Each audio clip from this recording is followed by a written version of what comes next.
अथ द्वितीयोऽधिकारः समाचार नीत्यधिकार।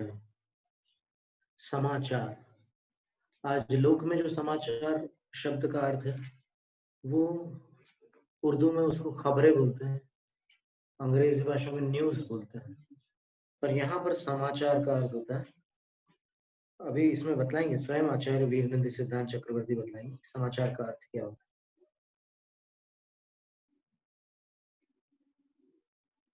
तो सर्वप्रथम तो इस द्वितीय अधिकार का मंगलाचरण है।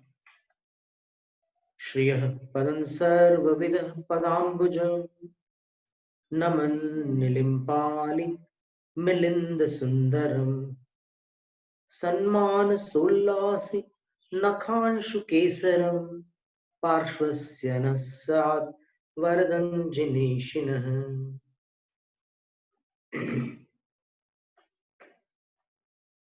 श्रियः पदं सर्वविद पदाम्बुजम। श्रियः पदम का अर्थ होता है लक्ष्मी का स्थान, और सर्वविद पदाम्बुजम का अर्थ होता है सर्वज्ञ देव के चरण कमल। लक्ष्मी के स्थान भूत सर्वज्ञ देव के चरण कमल, और नमन निलिम्पालि मिलिंद सुंदरम।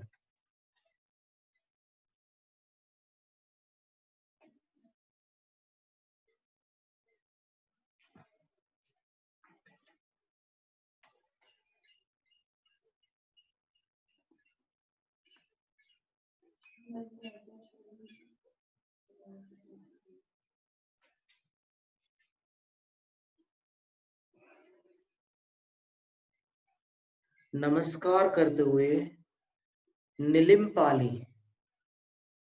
देवों की पंक्ति रूपी मिलिंद अर्थात भ्रमरों से जो सुंदर है, यानी सर्वज्ञ देव के चरण कैसे हैं? तो सबसे पहले कह दिया श्रेय पदम, लक्ष्मी के स्थान है। और कैसे हैं? तो बोले नमस्कार करते हुए देवों के समूह रूपी भ्रमरों से सुंदर है। देव लोगों का समूह जो है वो भ्रमर है, और उन भ्रमरों से वह चरण कमल सुंदर है। भ्रमर होता है कमलों पर तो बड़ा सुंदर लगता है कमल, भले ही भ्रमर काले हों जैसे भी हों, लेकिन भ्रमरों के मंडराने से उनकी गुंजार ध्वनि होती है, और वो एक प्रकृति की शोभा ही मानी जाती है। इसलिए जहां जहां भी पूर्वाचार्यों ने कमलों का वर्णन किया है, वहां पर उन्होंने भ्रमरों का भी वर्णन किया। चाहे वो पूजा का प्रकरण हो, चाहे वो समोसरण की पुष्प वृष्टि क्यों ना हो, वहां पर भी इन्हीं का वर्णन है भ्रमरों के साथ।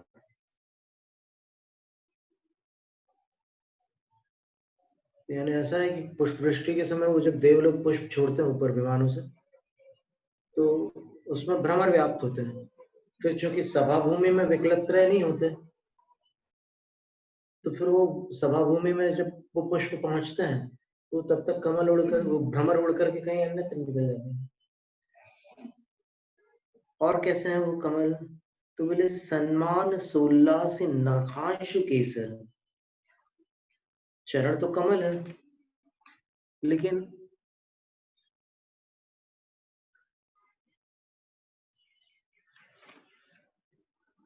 सन्मानस उत्तम मान सरोवर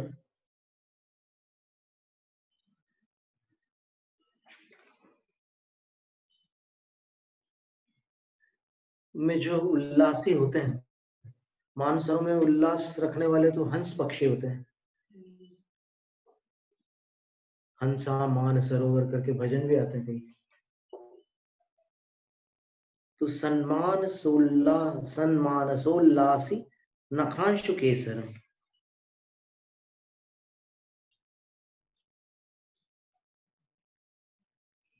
तो सत का अर्थ यहाँ पर सत्पुरुष ले लें, तो सत्पुरुषों के मन रूपी हंस पक्षियों को हर्षित करने वाली नख किरण रूपी केसर वाले वो कमल है। सभी फूलों के बीच वाला जो हिस्सा होता है उसको केसर भी बोलते हैं। एक केसर का पुष्प अलग होता है, लेकिन बीच का जो जिसमें से पराग निकलती है पीले रंग का जो हिस्सा होता है उसको भी केसर बोला जाता है। कर्णिका तो होती है वो बीच में, और उसमें से जो पराग के कण निकलते हैं। तो सज्जनों के मन रूपी हंसों को मानसोल्लासी का अर्थ यहाँ पर मान सरोवर में प्रसन्न होने वाले अर्थात हंस पक्षी। तो सज्जनों के मन रूपी हंस पक्षियों को हर्षित करने वाले नख किरण रूपी केसर वाले भगवान के चरण कमल है। यहाँ पार्श्व और पार्श्व से लिखा है साथ में। तो सर्वविध का विशेष्य पार्श्वस्य बनेगा। कौन से सर्वज्ञ भगवान? तो बोले पार्श्वस्य, पार्श्वनाथ भगवान। और पार्श्वनाथ भगवान कौन से पद में विराजमान है? तो बोले जिनेशिन, तीर्थंकर। तो सर्वज्ञ तीर्थंकर पार्श्वनाथ भगवान के चरण कमल नह वरदम स्यात्, हम सबके लिए इष्ट को प्रदान करने वाले हों। ये मंगलाचरण है। अर्थात मंगलाचरण का सारांश ये है कि पार्श्वनाथ भगवान के जो चरण है वो कमल है, रूपक अलंकार है, और चरण रूपी कमल हमारे लिए इष्ट को प्रदान करने वाले हों। पार्श्वनाथ भगवान तीर्थंकर है, पार्श्वनाथ भगवान सर्वज्ञ है। पार्श्वनाथ भगवान के चरणों को कमलों की उपमा दी है। कमलों में जिस प्रकार लक्ष्मी का निवास माना जाता है, उसी प्रकार सर्वज्ञ होने के कारण उनके चरणों में भी लक्ष्मी का निवास माना जाता है। उनके चरणों में कौन सी लक्ष्मी रहेगी? भगवान के चरणों में प्रातिहारी रूपी लक्ष्मी रहेगी, क्योंकि अभी तीर्थंकर पद की बात है ना, अभी सिद्ध पद की बात नहीं है। इसलिए मोक्ष लक्ष्मी की चर्चा सिद्ध पद में होगी। और जिस प्रकार कमलों पर भ्रमर होते हैं, उसी प्रकार भगवान के चरण कमलों पर देव रूपी भ्रमर है। और जिस प्रकार कमलों वाले मानसरोवर में हंस आह्लादित होते हैं और हंस उसके केसर से आह्लादित होते हैं, यानी उसके पीले भाग से आह्लादित होते हैं, उसी प्रकार भगवान जिनेंद्र के चरणों में सम्यक दृष्टियों का मन आह्लादित होता है। भगवान के चरणों की जो किरणें रहती है उससे सदृष्टियों का मन आह्लादित। अब इसके बाद प्रतिज्ञा। तनु तनोति संपदं नीतिर् यद्वत् तद्वत् गुणश्रियम् सप्रियां या समाचार नीति सा कीर्त्यते धुना।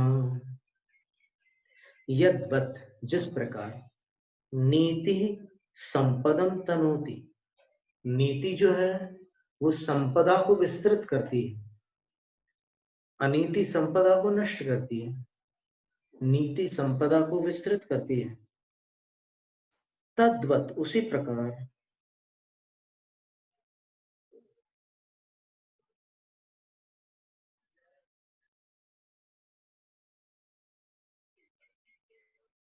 सत्प्रियाम गुणश्रियम, सज्जनों को जो प्रिय होती है वो गुणों की लक्ष्मी होती है।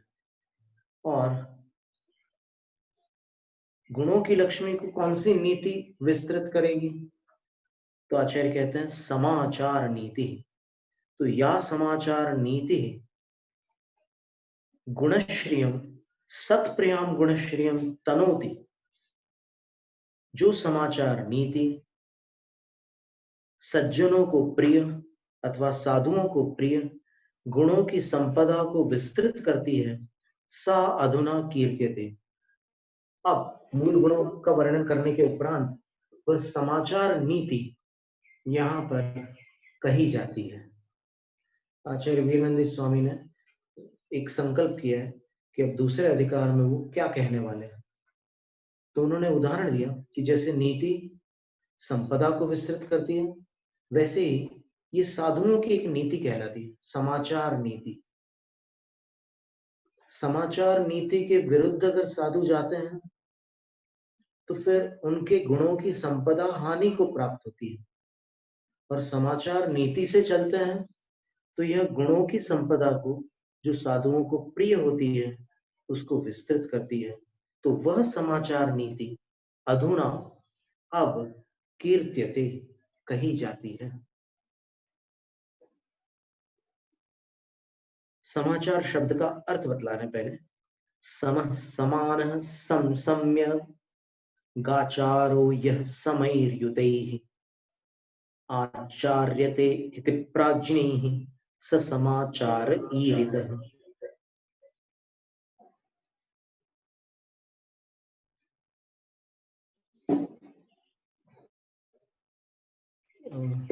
आचार्यते पाठ है,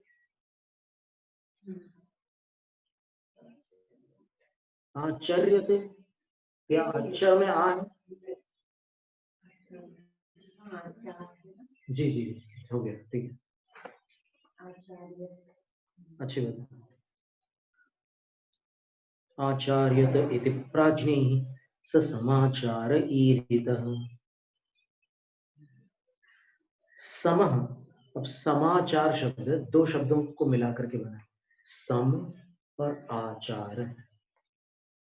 तो सम का अर्थ लेना समान, समान। सम सम्यक, सम का अर्थ एक रूपता भी होता है, समानता भी होता है। तो ऐसा जो सम्यक आचार है, आचरण है, यह समाचार, सम्यक आचार, जो समान आचरण है, और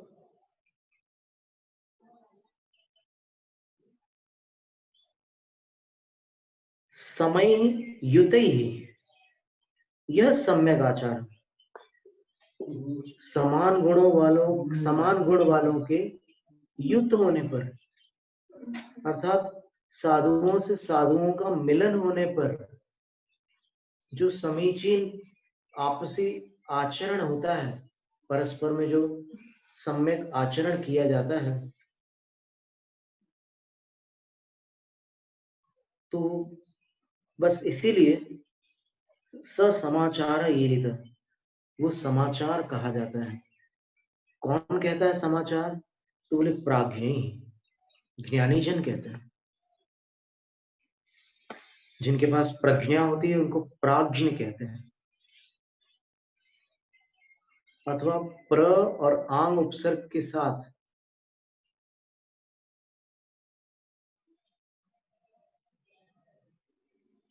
जानीते इति ज्ञः या जानाति इति ज्ञः, ऐसा रूप भी बनता है व्याकरण में, शब्द निर्माण में।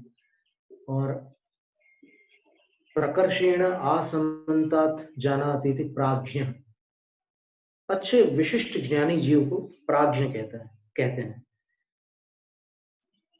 जैसे आचार्य समन्वत स्वामी ने रत्नकरण शावकाचार्य में दर्शनाचरणाद्वापि चलतां धर्मवत्सलैः प्रत्यवस्थापनम प्राज्ञैः स्थितीकरणम उच्यते। प्राज्ञ शब्द का वहां प्रयोग किया, क्योंकि वो काम विशिष्ट ज्ञानी ही कर सकते हैं, सब लोग नहीं कर सकते। वो स्थितिकरण का प्रकरण है, 8 अंगों में स्थितिकरण का वर्णन करते हुए उन्होंने लिखा है कि जो श्रद्धा से या चर्या से पतित हो रहे हैं या विचलित हो रहे हैं, उनको जो ऐसे विशिष्ट ज्ञानी जन वापस उसमें स्थिर कर देते हैं, वह स्थितिकरण कहा जाता है। बड़ी चीज है, स्थितिकरण में प्राज्ञ शब्द का प्रयोग किया है, तो इसका अर्थ यह है कि हर कोई नहीं कर सकता स्थितिकरण, सम्यक दर्शन का अंग, और सम्यक दर्शन अति दुर्लभ। अभी बहुत सारे लोग हैं जैन जगत में जो अपने आप को सम्यक दृष्टि समझते हैं, लेकिन जब आलोचना, निंदा आदि की बात आती है तो उनके मुख से अनुचित शब्द निकल पड़ते हैं, वो संस्कारवश निकलते हो अथवा संगतिवश निकलते हो अथवा प्रेरणावश निकलते हो, जो भी है, तो वहां पर परीक्षा हो जाती है। राजा श्रेणिक के सामने जो स्थिति बनी थी, यानी वो प्रत्यक्ष दिख रहा था कि वो देव जो परीक्षा ले रहा है वो साधु के विरुद्ध कार्य कर रहा है, लेकिन तब भी राजा ने मर्यादा का उल्लंघन नहीं किया था। और आज तो मर्यादा के उल्लंघन को प्रोत्साहन दिया जाता है। अब ये वर्तमान की जो स्थितियां चल रही है उसको लेकर के आज ये बात मुख से निकल पड़ी है। जैसे अभी आचार्य वर्धमान सागर महर्षि है, फिर अन्य भी बड़े बड़े आचार्य हैं, उनके प्रति जिन शब्दों का प्रयोग चल रहा है उसका परिणाम क्या होगा प्रयोग करने वालों को पता नहीं, और कराने वालों की स्मृति में नहीं आ रहा। उनके अध्ययन में तो आ चुका है लेकिन स्मृति में नहीं आ रहा। चलो कोई वो विषय है। तो प्राज्ञ शब्द का अर्थ ये है कि जब साधु साधु से मिलते हैं तो उनका आपसी व्यवहार जो होता है उसको ज्ञानी जनों ने समाचार कहा है।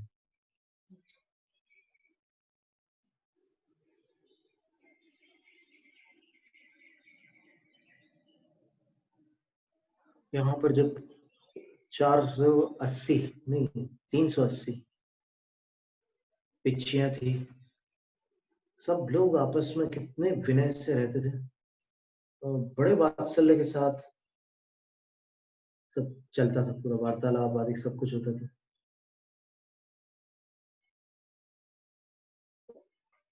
और सबके स्वास्थ्य को पूछते थे, वैयावृत्ति करते थे। क्या ऐसा लगता था जैसे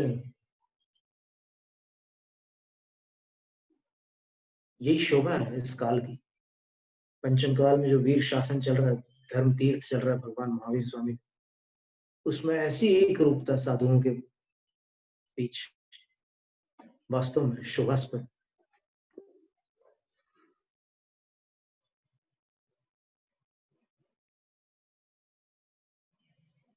शास्त्रों में ये लिखा जरूर है कि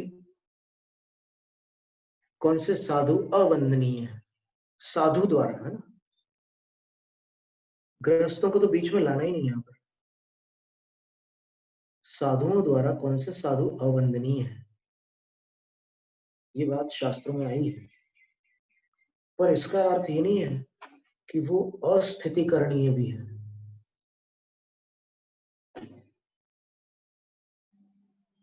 अर्थात उनका भी स्थितिकरण किया जा सकता है। पुष्पडाल मुनि कौन थे बताइए आप? पुलाक बकुशादिक मुनियों में थे क्या? वो 5 अबंध मुनियों में थे, 5 भावलिंगी मुनियों में नहीं थे वो, क्योंकि दीक्षा के बाद वो पत्नी में ही खोए रहते थे, हमेशा पत्नी का ही ध्यान लगा रहता था उनको। नवविवाहित अवस्था में उनने मित्र के आग्रह से दीक्षा ले ली थी, तो वो छूट नहीं रहा था उनका घर। वैसे बाहर से छूटा था, अंदर से नहीं छूटा था, लेकिन फिर भी उनका स्थितिकरण किया उन्होंने, वारिशेन मुनिराज ने। 12 वर्ष लगे उनको, 12 वर्ष में स्थितिकरण किया उनका। इसका नाम है सम्यक दर्शन। और जो बोला है प्रवचन सार ग्रंथ में कि हीन गुण वालों की संगति नहीं करना और उनके साथ समाचार नहीं करना, प्रवचन सार ग्रंथ में ये कथन आता है। तो इसका अर्थ ये नहीं है कि किसी के पास ज्ञान अधिक हो या तपस्या अधिक हो तो वो अपने छोटे साधुओं की विनय वंदना ना करे। अरे जिनको गणधर नमस्तु कर रहे हैं, अब आप होते कौन है यहाँ पंचम काल में उनके बारे में कुछ अन्यथा विचार करने वाले? गणधर नमो जीर्णानम किन ने बोला? गणधरों ने बोला। तो नमो जीर्णानम में कौन कौन आए? नमो जीर्णानम में ऐसे कितने मुनि थे जो गणधर से बड़े हों? विचार करने की बात है। गणधर सर्वोत्कृष्ट साधु होते हैं और वो नमस्कार कर रहे हैं। और देखिए आप, नमस्कार की जहां बात आती है, प्रवचन सार की चारित्र चूलिका का जो मंगलाचरण है उसमें स्वयं आचार्य कुंद कुंद स्वामी लिख रहे हैं, जो अपने आप को कुंद कुंद आमनाय का समझते हैं वो इस पर विचार कर ले और देख ले उस गाथा का अर्थ क्या है। एवं परणीय सिद्धि जिणवर वसहे पुणो पुणो समणे पड़िवज्जतु सामण्यम जदि इच्छति दुख परिमुख। इस तरह यानी कि पूरे प्रवचन सार के 2 अध्यायों का वर्णन करने के उपरांत अब मैं अंत में थोड़ा और वर्णन करने वाला हूं। तो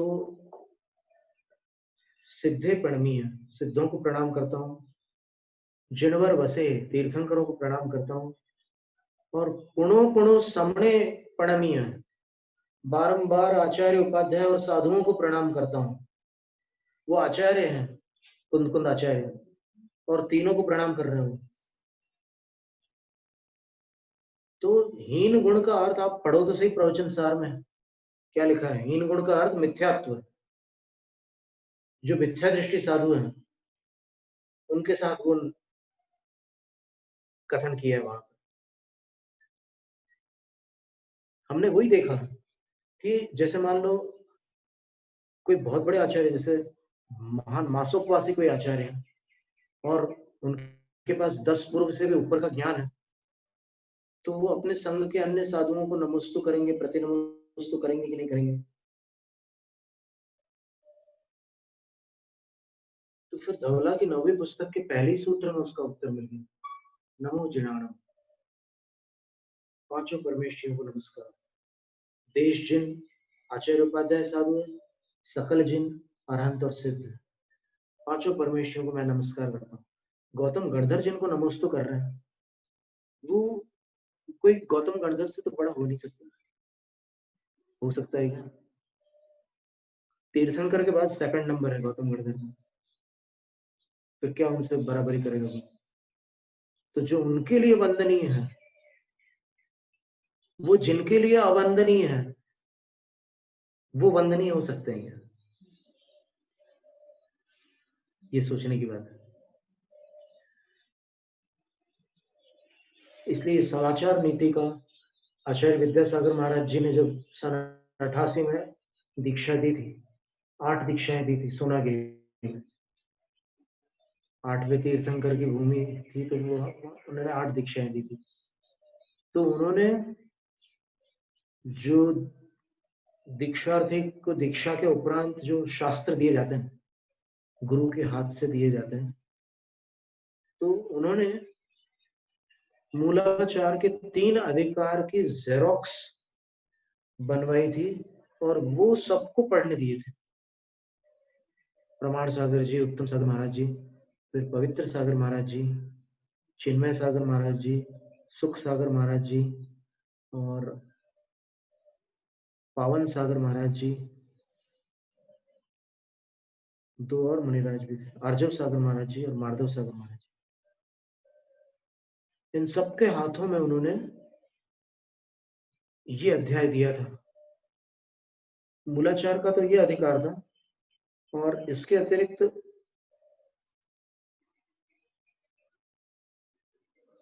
मूलाचार के उत्तरार्ध का अनगार भावनाधिकार था, और तीसरा ग्रंथ जो था वो भाव पाहुड़ था। ये 3 ग्रंथ सबको दिए थे। तो ये समाचार नीति बहुत महत्व रखती है साधु के जीवन में, कि एक साधु का कोई अनजान साधु सामने आ जाए तो कैसा बर्ताव होना चाहिए। और यदि दोषग्राही दृष्टि बनाएंगे तो फिर अपने अंदर झांकना पड़ेगा।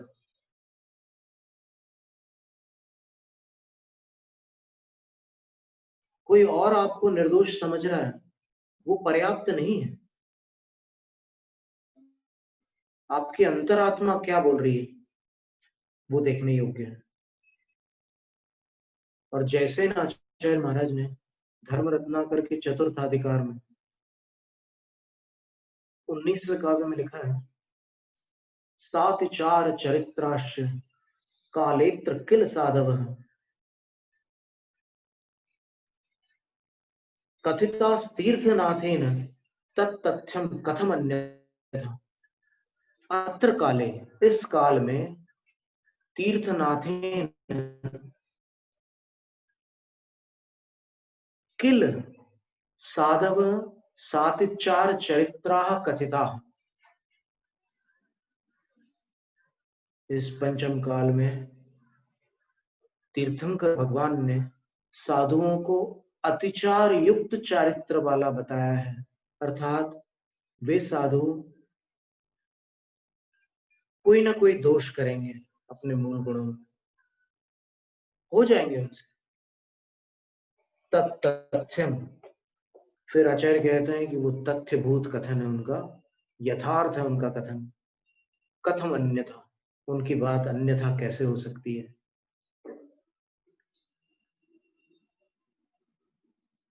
अब फिर इसमें प्रश्न आएगा कि ऐसी क्या सीमा रेखा है कि जिससे अपन ये विभाजन कर सकें। तो पहली बात तो ये है कि इस विभाजन में रुचि रखना अपने हित में नहीं है। आप, इसमें लिखा है शास्त्र में, सभी शास्त्रों में, अभी इसमें भी अपन पढ़ेंगे कि 3 दिन तक साधु साधुओं के बीच सामान्य प्रतिपत्ति होती है। सामान्य प्रतिपत्ति का अर्थ क्या है कि जो सामान्य रूप से एक साधु के प्रति साधु का व्यवहार होता है वो ही 3 दिन तक चलता है।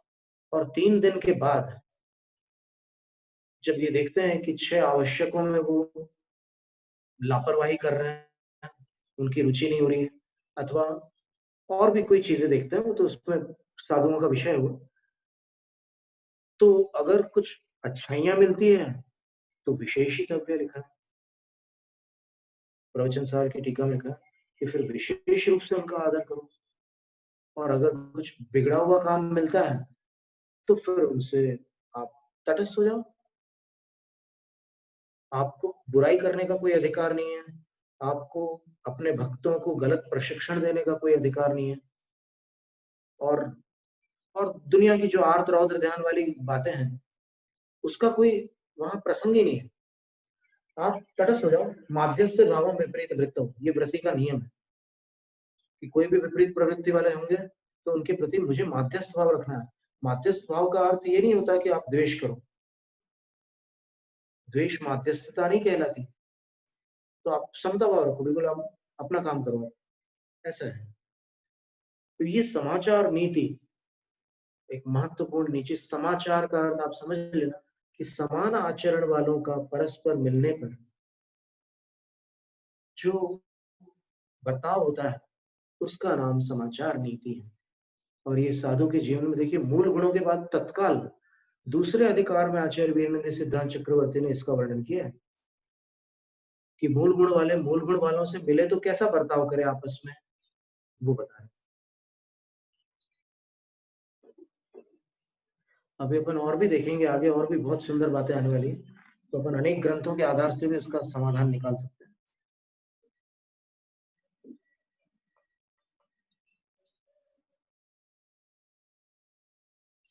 अब इसके 10 भेद होते हैं, आपसी बर्ताव के 10 भेद होते हैं।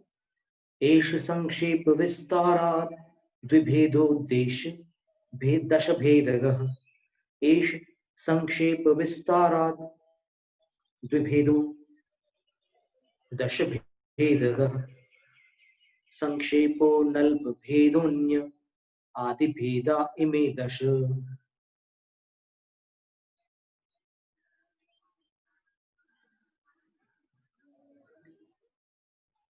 एष, इसमें विसर्ग है क्या आपके प्रति में? एष के उपरांत नहीं, वो माता जी वाली प्रति है, वो वाली दूसरी जो प्रति है आचार्य सर की लालाराम जी वाली प्रति में विसर्ग है क्या? एश, एश पर विसर्ग है क्या श के बाद लालाराम जी वाली प्रति में? नहीं, वो एक बिंदु कोई काम करेंगे, विसर्ग में 2 बिंदु होते हैं। नहीं, आपने कौन सा ग्रंथ खोला है? नहीं, ऐसे साइड वाला।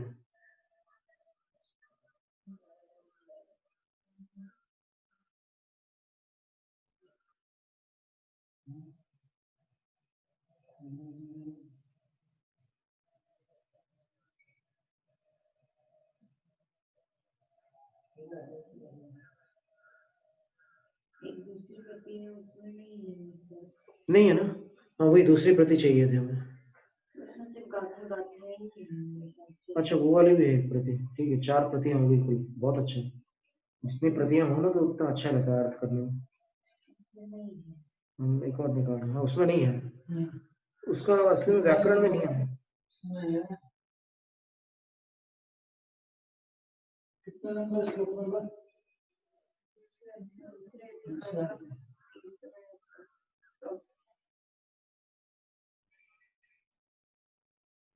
हाँ इसमें विषय विसर्ग नहीं है तो ठीक है। एष सपरो व्यंजने लोप्य, ये कातंत्र उपमाला का एक सूत्र है। एष और स, एष और सह, ये जो विसर्ग है यहाँ इन दोनों शब्द के, ये व्यंजने लोप्य, क्या नियम बताया? हाँ जी गए हुए हैं, जी जी चले गए, ऐसा लग रहा है। ये वाला पन्ना है ना? इसमें है श्लोक नंबर 12 में। अच्छा अच्छा 11 पर एक मिनट महाराज जी, एक काम करते हैं, इसमें वो पेज आगे पीछे है, आप 2 पेज और पलट लीजिए। ऐसा हो गया कुछ, चलो कोई बात नहीं देख लेते हैं।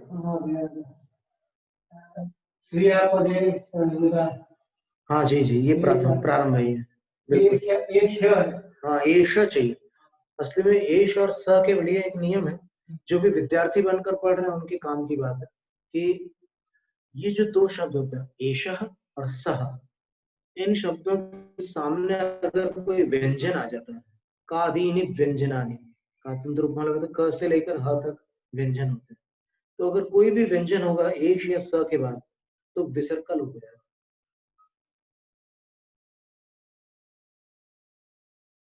ये एक नियम है।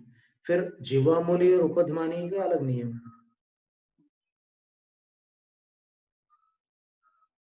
स जानाति,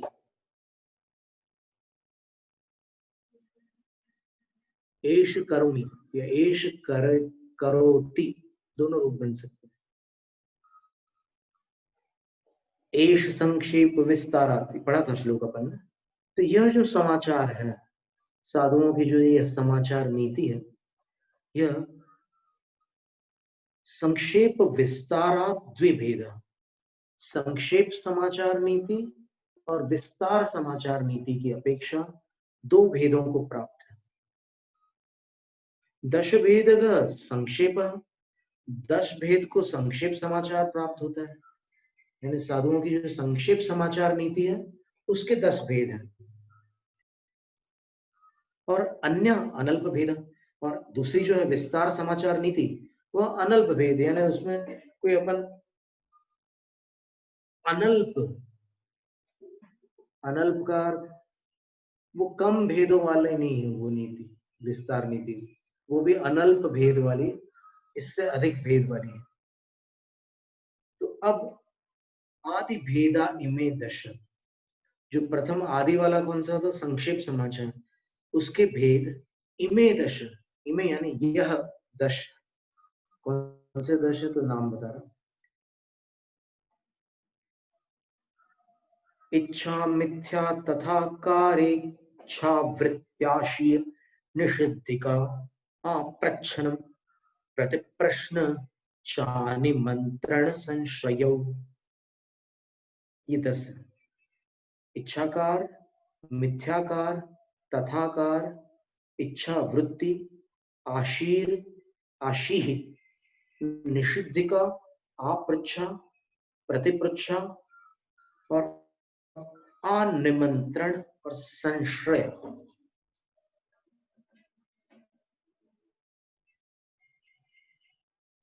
ऐसे भेद है। आप प्रच्छन भी कहते हैं, प्रतिप्रश्न प्रश्न भी कहते हैं, प्रच्छा प्रश्न ये सारे शब्द एकार्थक होते हैं, पूछना। और एक एक को समझा रहे हैं ना। ये संक्षेप समाचार बड़ा सुंदर है और एक एक को समझने योग्य। देखिए, सबसे पहले इच्छाकार जो समाचार होता है उसका वर्णन है। इच्छाकार किसे कहते हैं?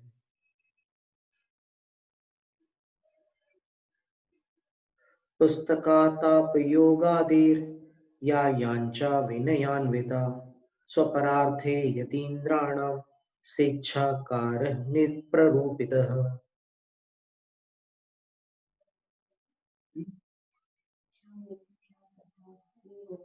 ये हो गया 10, यही तो थे। इच्छाकार, मिथ्याकार, तथाकार,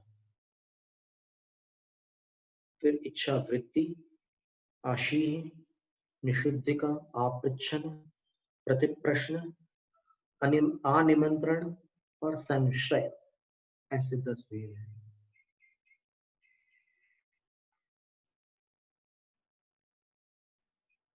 तो पुस्तकाताप योगादेह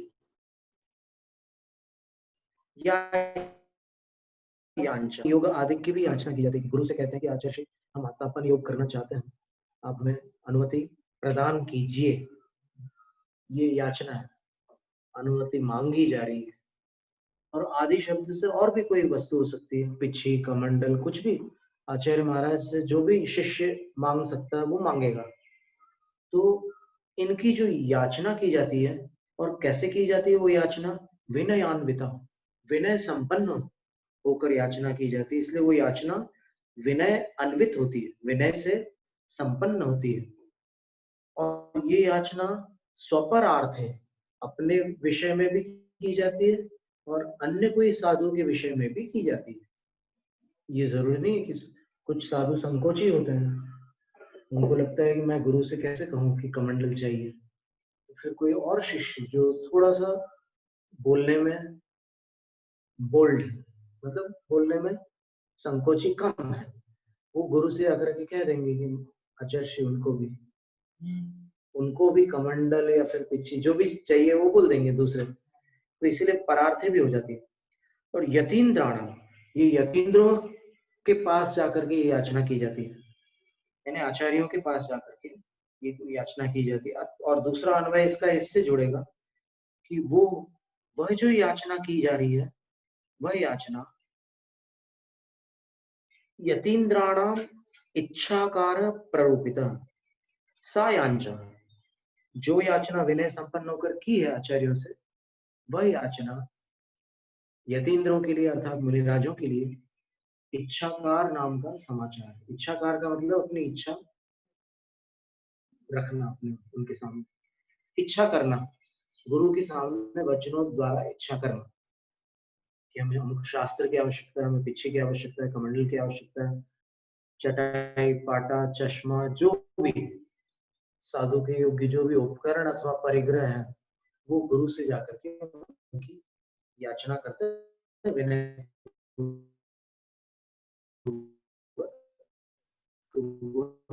इच्छा। दूसरा क्या है? मिथ्याकार। मिथ्याकार क्या होता है? तो देखिए, यन्मया दुष्कृतं पूर्वं तन्मिथ्यास्तु न तत्परः करोमि। जो मैंने पहले पाप किया है, पूर्व काल में मैंने जो पाप किए हैं, वह पाप मेरा मिथ्या हो जाए। मिथ्या का अर्थ होता है निष्फल हो जाए,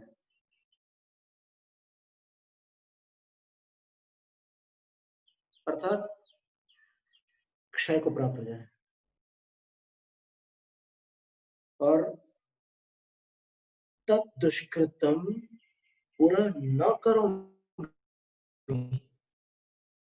वह दुष्कृत में आगे चल करके भविष्य में नहीं करने वाला।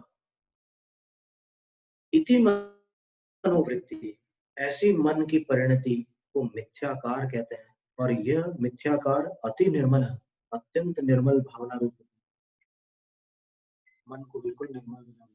बार बार साधु जब कभी उनको स्मरण आता है कि पहले मैंने ऐसे दोष किए थे, दीक्षा के पहले मैंने ऐसी बेईमानी की थी या फिर ऐसी कोई गलती की थी, तो मिथ्याकार तस्तु मिथ्या मम दुष्कृतम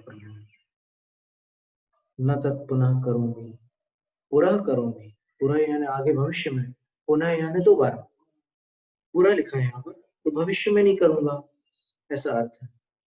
ये मिथ्याकार नाम का समाचार है। तो कभी कोई साधु बाहर से आते हैं, रास्ते में उनसे कोई त्रुटि हुई होती है, कोई कैसी परिस्थिति आ जाए, कोई कर्मों की विचित्रता है, तो वो यहाँ आकर के इस संघ में जो बड़े साधु हैं उनके सामने ये कह देते हैं, मिथ्याकार, मेरे से गलतियां हुई।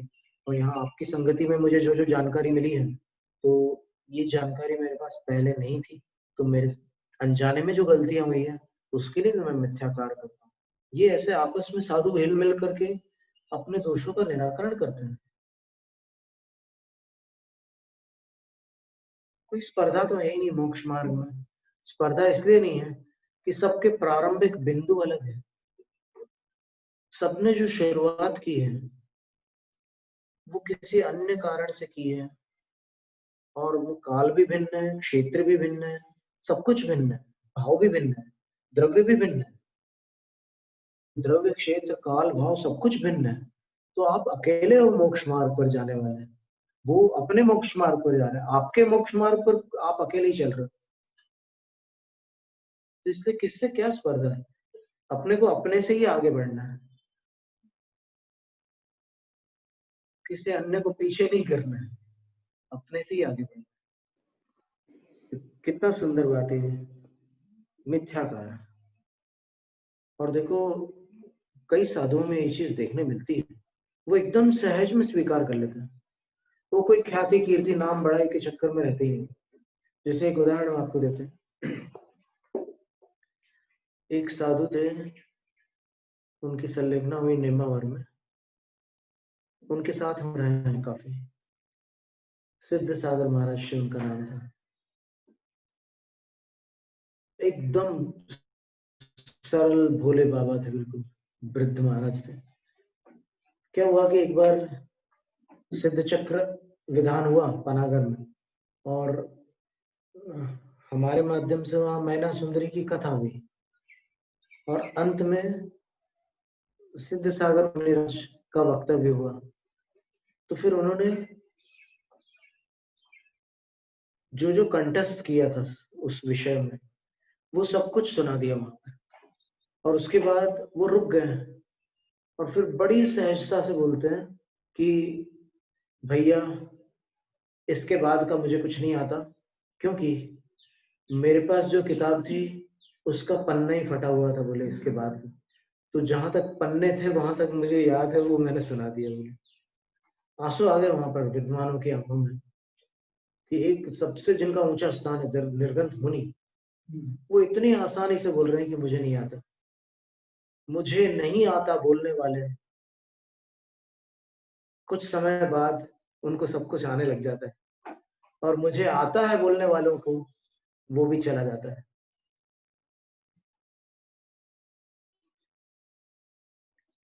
अब इसके बाद तीसरा समाचार क्या है,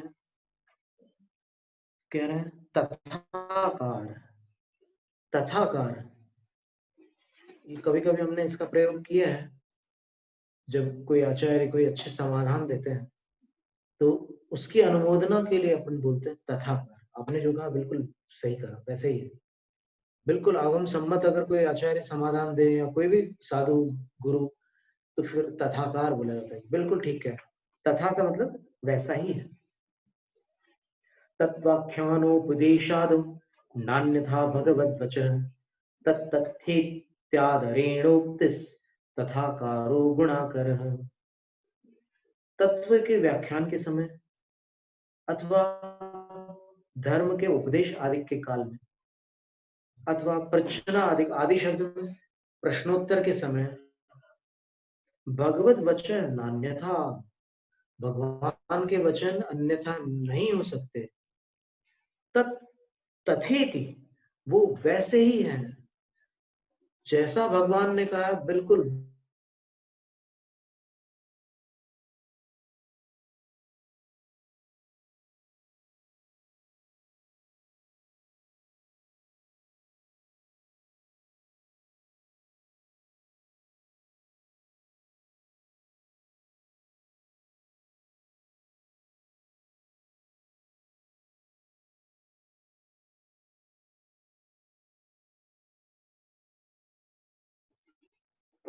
अब इच्छाकार समाचार में क्या किया था?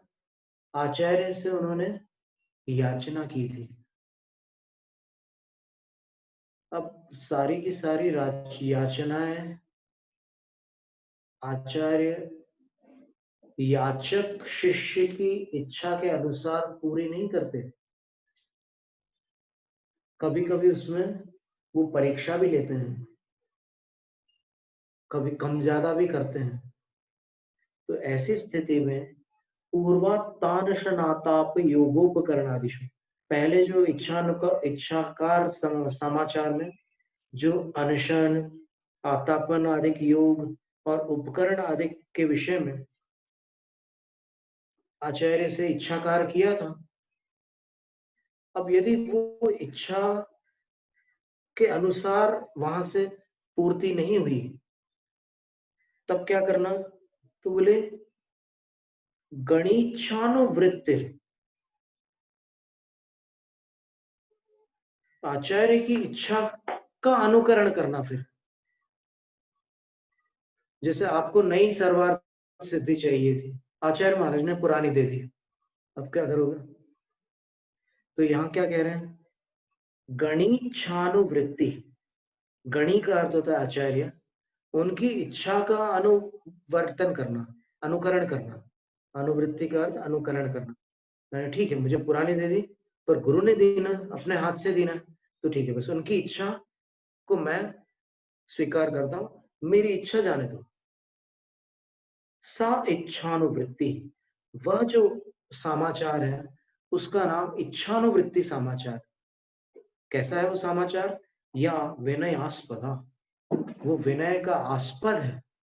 आस्पद का अर्थ होता है घर, निवास। हास्यास्पद बोलते हैं ना, हंसी का घर, हंसी का स्थान। तो ये विनय का आस्पद है कि आचार्य की इच्छा के अनुसार प्रवृत्ति करना। कई बार क्या होता है कि थोड़ा दुख तो होता है, शिष्य कुछ चाहता है फिर आचार्य कुछ और करते हैं, तो थोड़ा सा अजीब सा लगता है। लेकिन ये जो समाचार है चौथा, इसका स्मरण करके विनय का स्थान बनकर उनकी इच्छा को स्वीकार कर लेना होता है।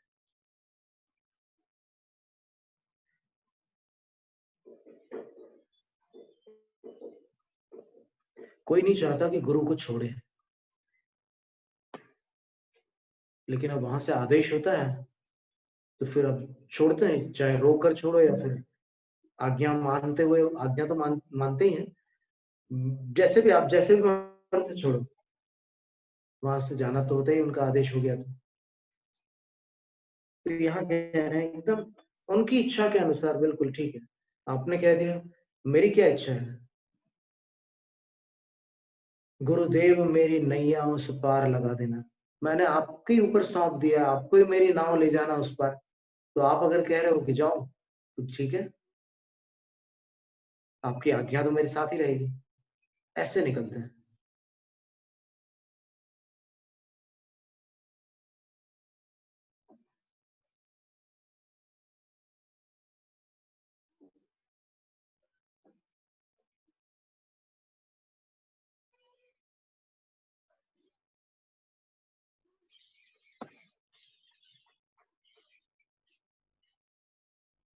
इसके बाद कुछ ऐसे भी समाचार बताए हैं जो साधु साधु के साथ तो जो है वो तो है ही है, लेकिन कभी कभी साधुओं के जीवन में कुछ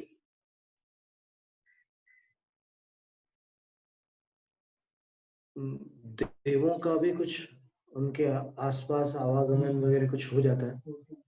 तो उसको लेकर के भी यहाँ पर एक निर्देश दिया गया है कि उनके साथ आप कैसे बर्ताव करोगे।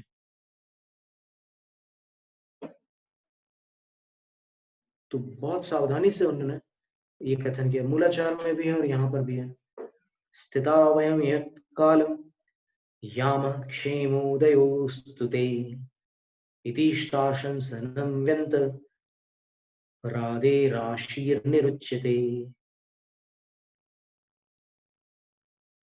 आसहि निस्सहि ये जो समाचार है ये देवों के प्रति है। व्यंतरादिक देवों के प्रति क्या है? तो बोले कि वयम इयत कालम स्थिता, हम इतने समय तुम्हारे स्थान पर रहे। व्यंतरादिक जो होते हैं वो अलग अलग स्थानों पर रह जाते हैं, उनका स्थान होता है वो। तो गुरु उनसे कहते हैं कि हम तुम्हारे स्थान पर इतने दिन रहे हैं, याम, अब हम चलते हैं। ते क्षेमोदयोस्तु, तुम्हारे कल्याण का उदय हो। इस तरह से आशीर्वाद देकर के जाते हैं। इति इष्ट आशंसनम, इस तरह उनके इष्ट की आशंसा करना, कामना करना। किनके? व्यंतरादे, व्यंतरादि, क्योंकि वह आशीर निरुच्यते, वो आशीर आशीर्वाद कहा जाता है।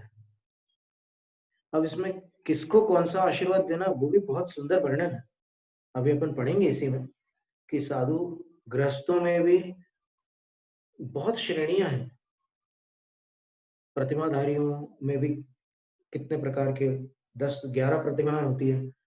फिर लिंग भेद की अपेक्षा से स्त्री है, पुरुष है। फिर जाति भेद की अपेक्षा से कोई चांडाल है, कोई और भिन्न भिन्न जातियों के हैं। तो उन सबके प्रति साधु कैसे कल्याण की कामना करते हैं, सबका भला कैसे चाहते हैं,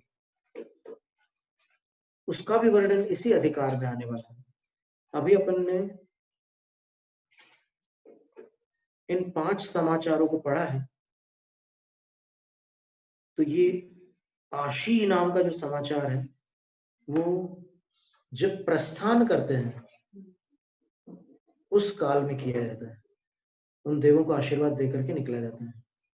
और बराबर वो देव अगर साधु एकदम आगम श्रद्धालु है और अपनी शक्ति के अनुसार आचरण को निर्दोष पाल रहे हैं, तो फिर वो देव बराबर उस आशीर्वाद को स्वीकार करते हैं। ये आशी समाचार, इसको आज से ही बोलते हैं।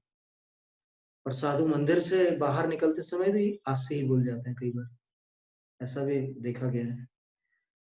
तो वो भी आशीर्वाद ही जैसे आज से ही। अब समय की सीमा होने से आज इतना ही रखते हैं। 5 समाचार हो गए 10 में से। जैन जय तो शास्त्र सता प्राणिक स्वाध्याय निष्ठा प्रक्रियायां पूर्वाचरण